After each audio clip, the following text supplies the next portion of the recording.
This book branches into so many different genres that it is hard to categorize it. I went into this book thinking it was a urban fantasy, but it's also a mystery thriller and a family drama. And I could see people calling it magical realism or even literary fiction because it's all of these things baked into one book. I believe this book could appeal to a lot of readers because it reaches into so many different genres. The book I am talking about here today is called Inkblood Sister Scribe. This is a fairly new release. It came out right at the end of May, and I really enjoyed my reading experience and want to talk with all of you about it. I will be starting off with some positive elements of the book, and then I will finish this video by talking about a few things that didn't quite work for me.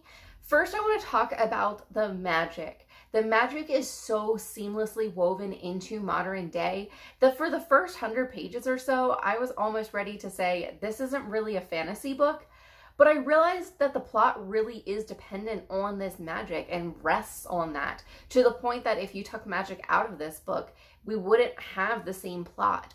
So I think it is a fantasy book. It just wasn't what I'm used to. So that's why I was almost ready to say, is this really fantasy? This is one of those books that is hard to describe because I don't want to give anything away. This book is about 3 people who inherited a magic library. These magical libraries are filled with spell books that require blood in order for the magic in the books to work. We have Joanna, who has dedicated her life to guarding this magical library after her father has tragically died at the hands of one of the books he was guarding in this library. And then we have Esther, who travels the world, but has to move on the same day every year in order to keep those who killed her mother from finding her. And we have Nicholas, who is the last living scribe. He is the one who can write the magic books, but he finds this skill more of a prison sentence than a gift. This story explores loyalty and betrayal among family, about the difficulties and loneliness of upholding a family legacy, and what if that family legacy is built on greed and power.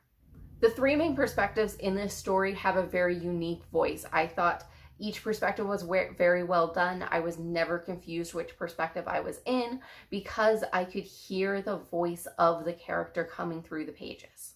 The mystery part of the story is also very well done. Clues are carefully placed leading up to big reveals, and we get a lot of reveals and twists along the way. Because of how carefully placed the clues were, I was able to guess a couple of the twists before it happened, but there was still so many other twists that I did not see coming. But looking back, I can see how all the puzzle pieces fit in place. These are some of my favorite stories because I really feel like the twists and the reveals are earned. There is a reason that they are there, and maybe if I was very carefully considering the story, I could have figured it all out by the end. It really feels like all of the information is in the story and not that much is held back from the reader.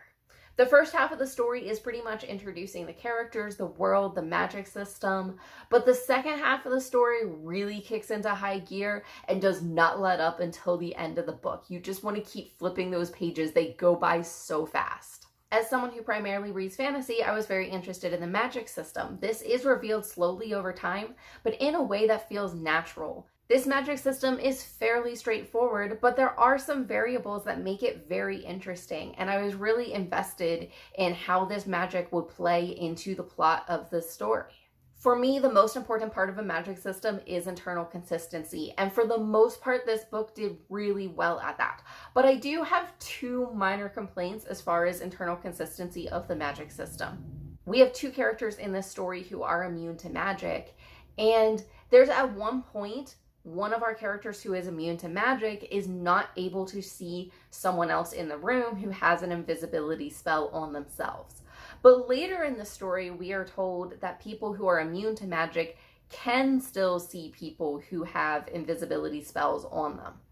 I don't really consider this a plot hole because I think the story would have progressed in the same way whether or not our character who is immune to magic could see the person who was invisible. I really believe the story would have ended up in the same place regardless, so I'm just not sure why it was written that way.